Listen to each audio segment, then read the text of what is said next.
नमस्कार भाई लोग।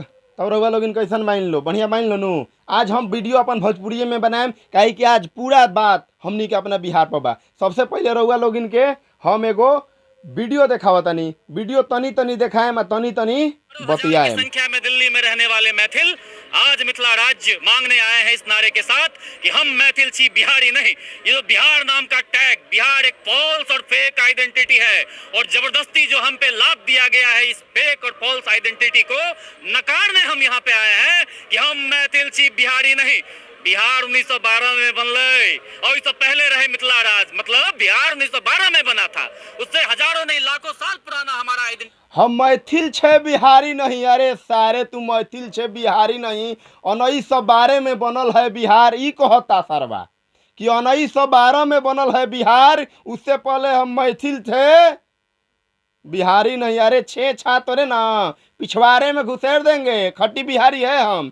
तू बोल रहे है ना कि सिवान गोपालगंज में मिथिला में आता है। नहीं रे नहीं, हम लोग बिहार में आते हैं। तू बात कर रहा है ना कि 1912 के पहले बिहार नहीं था, मैथिल था। अरे तेरा बाप का जन्म नहीं हुआ था ना, तेरी माँ तेरे को पैदा नहीं की थी ना, तेरे दादा को जब जन्म नहीं हुआ था ना, उससे पहले ये मगध था। और मगध यहीं तक नहीं था, तेरे को पता है ना। अगर नाम चेंज कर देने से तू बोलेगा कि इस नाम के लिए राज्य को बांट दो। अगर भारत का नाम हिंदुस्तान हो जाता है तो बोलोगे कि हिंदुस्तान को अलग कर दो, भारत को अलग कर दो। इंडिया हो जाता है तो इंडिया को अलग कर दो, भारत को अलग कर दो, हिंदुस्तान को अलग कर दो।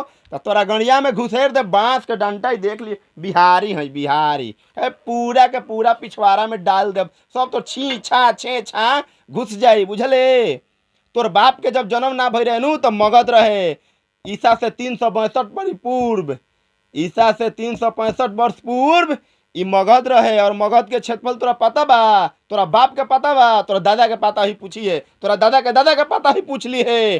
पूरा भारत, पूरा पाकिस्तान, अफगानिस्तान, भूटान, म्यांमार, बर्मा, बांग्लादेश, नेपाल, ई टोटल भारत खंड भारत रहे, बुझले। एंगन टूटल ते कहता रे कि नाम तो राम युग में आर्यवत रहे। राम के बाद भारत नाम पड़ल, फिर हिंदुस्तान पड़ल, अंग्रेज अलन तो एक इंडिया नाम पड़ल। नाम के आधार पर बांट दे। और देखी लो रउआ लो वीडियो एकर, देखी एकर लाई ए बेर हम करतनी एकर छठियार हो जाइए बेरा।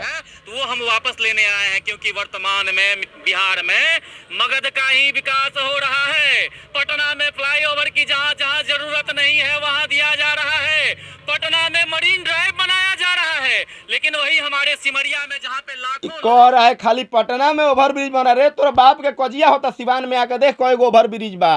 आए चल के देखते पूर्णिया में कितना अच्छा रोड बनल बा, 6 लेन। चल के देखे जब तोरा गोपालगंज में कितना बढ़िया रोड बनल बा। अरे सारे तू चलल बारा नेतागिरी करे हो। एकनी सन के मुख्यमंत्री, प्रधानमंत्री, मुख्यमंत्री बने के सपना देखो तारा सन, मंत्री बने के सपना देखो तारा सन। अरे सारे पूरा तार बाप दादा मर जाइनु सरऊ, तबो तारा के मिथिला राज ना मिली। बिहारी तारा पिछवाड़ा में डंटा कदी बुझत नहीं क। अभी सुनी लो वालों के सुनाओ तनी। एक से एक में साला गजेरी पहुंचल बारसन, एक से एक गजेरी में पहुंचल बारसन। ओकनी सन के बात रो वालों इनके सुनाओ तनी कि सके रेलाई बरा करतनी बारी बारी से। इसके लिए यहाँ पे हम मिथिला राज्य मांगने आए हैं। मगध में बनाया जा रहा है ग्लास ब्रिज। हम मिथिला के लोग चचरी के पुल पर ने कहा था कि ऐच सलाई में आएगा बरत की बिना रगड़ने, ऐच सलाई में आएगा बरत की बिना रगड़ने, अपाय अब निज अधिकार कतहु की बिना झगड़ने। तो झगड़ा साला मिथिला में कादू ना कलस हम एकरा के भोजपुरी में कहे तनी। अरे सारे एक बिहारी 100 गो पे भारी, बुझल। आई देखी कितना गोरा पहुंचल बारसन, देखी वीडियो में कितना पहुंचल बारसन। एकनी सन के हमनी के एगो गौवा के ना एगो टोला के लोग देख ली, पियर पियर पहन के पहुंचल बारसन। तू कहता रह देखी देखी एकर हम रउआ लोगिन के और देखावा तनी एकर रेलाई एबरा तनी जबरदस्ते होई। झगड़ा करेंगे और मिथिला राज्य बना कर रहेंगे। हाँ। झगड़ा कीजिएगा, हर सरकार से झगड़ा करेंगे जिसने मिथिला के साथ भेदभाव किया है। नीतीश का नाम है मगध राक्षस, उनको मगध के सिवा कुछ दिखता नहीं है हर सरकार से जिसने मिथिला को उपेक्षित किया है। चलिए आप लोग सब बिहार से आए हैं। कह रहा है कि नीतीश को खाली मगधे दिखता है, नीतीश को खाली पटने दिखता है। अरे पूरे राज्य का जितना विकास हुआ है, जितना उधर का विकास हुआ है उतना ही इधर का भी विकास हुआ है। ऐसा नहीं है, भले विकास कम हुआ है लेकिन सगरो थोरो बेस हुआ है। देखिए ये लोग कितना मतलब बड़ा बड़ा बात बोल रहा है लोग, सबकी रेलाई करेंगे, बारी बारी से रेलाई करेंगे। और रेलेम सरऊ के देखत रही लोग। क्या मांगे हैं आप लोगों की? देखिए मांग तो जग जाहिर है, मिथिला को अलग स्टेट बनाना हमारा मांग है और मिथिला को अलग राज्य बनाना हर मिथिला में मैथिल का। कितने जिले आते हैं? मिथिला में देखिए बेसिकली अगर जब आप ऐतिहासिक जाएंगे 25 जिला। बिहार में कितना जिला है? 25 जिला इनकरा बाबू के यहाँ से आ गई 25 गो जिला मिथिला में। 25 जिला मिथिला में, 12 जिला बाँच गई बस बिहार में। का तो बिहार में 12 जिला, 12 ही जिला के विकास भइल बा। ये लोग के मुख्यमंत्री बने के बा। अभी आगे देखी का बकबका तरसन साफ गांजा मार के गइल बरस रोकी तनी मुनी वीडियो के भगाए तनी। हाँ सुनी मिथिला में आप मतलब अलग राज्य बनना चाहिए, बिहार में नहीं रहना चाहते हैं। क्यों? क्योंकि हमारे मिथिला में न शिक्षा है न स्वास्थ्य है। अरे तोनिसन के भीख मांग के खइले बरसन सरबा, तोनिसन के पढ़ाई का होई रे? आय मिथिला में न शिक्षा बा न स्वास्थ्य बा, सारे भीख मांगा भेटा जीवन सरऊ त कान के जरी जौने चटाक मारे सरऊ मर जई है। बुझनी ई सारे का दुन मिथिला में इनकरा पढ़ाई नहीं खे मिलत। रे सर पढ़े जीबे तब न मिली रे पढ़ाई। आय भीख मांगा कहीं का। आगे सुनी लो एक बात, कीजिएगा तब ना पढ़ाई होगा तब न रोजगार है। पढ़ाई नहीं हो रहा। पढ़बे तब न रोजगार मिली रे। बहुत मांग किए हैं, वो कान में ठेकी ढाके सोए हुए हैं। कोई उम्मीद नहीं रखते। ऐसे हमारे मिथिला के जो विधायक और सांसद हैं उनके जो गुरुदेव होते हैं ना, वो गुरुदेव मगध उनके गुरुदेव मगध राक्षस तोरा सांसद आ विधायक के गुरुदेव मगध के बारन आ तोनिसन के गुरु है तो बैठल बारन के बी कुशवाहा। तोनिसन के बाप के कजिया करा दिहन के बी कुशवाहा। बुझल सरे? तोनिसन के अलग राज चाहिए, दिमाई अलग राज। तोनिसन के देखतन पेता ठेठ बिहारी स्टाइल में समझाते सब। तोनिसन के मैथिली तोनिसन के पिछवाड़ा में घुसवार देता नहीं। देखतन तोनिसन के ऐसे बेऔकाती औकाती बात बोलता रसन। ई कितना बेऔकात बार बतियावत रसन। और बोलो सुनी लो, देखी लो महाराज, देखी लो। अब वीडियो के तनी शेयर कर देम लो, पहले ही कहे तनी वीडियो के शेयर कर लो, सरवन के लेके चल जाओ। अरे सरवन के होश आ जाओ, ना तो ये सारन के जौन दशा होई नु दुर्दशा हो जाई। अभी चिन्हत नहीं घसन तोनिसन के बिहार के जनता के। बुझल सन? 2-4 गो मिल के आ पियर पियर पहन के पियर झंडा लेके चल देता रसन मिथिला राज बने। तोनिसन के बाप के हका रे बिहार की बांट दो। हैं कितना बार सरे तोनिसन के जौन गइल बारसन तन गिन लसन त अपन जनसंख्या आ सारे लोग पिटा जी बोलो सुधर जालो। मिथिला राज चाहिए, हम सब खुद। और रोजी रोटी ना चाहिए।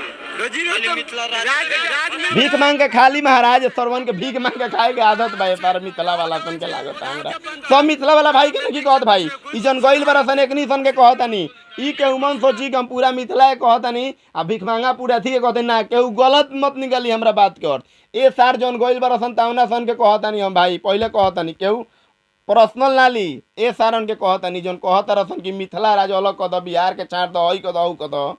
सारे लोग का कहीं मुँह में से दौड़े फिर गाड़ी आवत, लेकिन खाली बिहारी ठेठ बिहारी बन के बैठल बनी। से पगड़िया बनले बनी। तनी वीडियो के शेयर मार दी, देखत रहे तनी पहले शेयरो कर दी। मिथिला जहिया देश के आजादी नहीं मिलल रहा उससे पहले मिथिला में भी रोजगार रहा। मिथिला में जब देश के आज़ादी ना मिलल उससे पहले मिथिला में रोजगार रहल, उससे पहले मिथिला नाम रहल। ए सारे चपरगंजू मार के कनवा के जरी रे साला तोर बाप दादा के जन्म ना रहे उससे पहले भी मगध रहे। तो कहाँ कहल जाता कि मगध अलग कद रे? तोनी सन के पढ़ाइए के कमी बा। भीख मांगा सार कुकर्मी। नहीं छै, लेकिन मगधिया सरकार अपन जो कूटनीति के तहत सब जो रोजगार के बंद करो एक काट के जहिया बिहार में एयरपोर्ट सही से नहीं रहे, तहिया दरभंगा में एयरपोर्ट चले। एयरपोर्ट बंद कर दिल गेल है सौतेला व्यवहार के कारण। लेकिन हम सब संघर्ष को एयरपोर्ट चालू करिए। एक बात बताओ, मगध में अभी अरे तो एयरपोर्ट चालू करावे, एयरपोर्ट बंद भइल बा तो कि राजे अलग कर देबे? तो गोपालोगंज में एयरपोर्ट बंद भइल बा, हथुआ में, तो वो लो अलग राज मांग ले लो का रे। जा सारे यो बुद्धि नहीं खे, स्कूल गई रहतो तब न बुद्धि रही। पटना में दरभंगा में ऐसे 7 साल पहले एम्स दिल गेल तो पटना राजधानी हवे तो एम्स ना रही रे, साफा साला गंजेरिए बारे रे। जहाँ तक जानकारी हो। लेकिन अभी की कारण से जो अभी तक एम्स के लौटाएर के लो जा रहल छथिन खींच के। हम सब बार बार आवाज उठावे काज के लिए एम्स चालू करावे। अब हम सब संकल्प ले ले छिए कि हम और किछ नहीं, सबसे प्रथम अरे सर गंजेरी तो एम्स चालू करवाओ कि ते अलग राजे मांग ले एम्स खातिर। आए पटना में एम्स बा तो दरभंगा में एम्स चाहिए, तो हम कहीं कि सिवान में एम्स दो ना तो सिवान के अलग राज बना दो।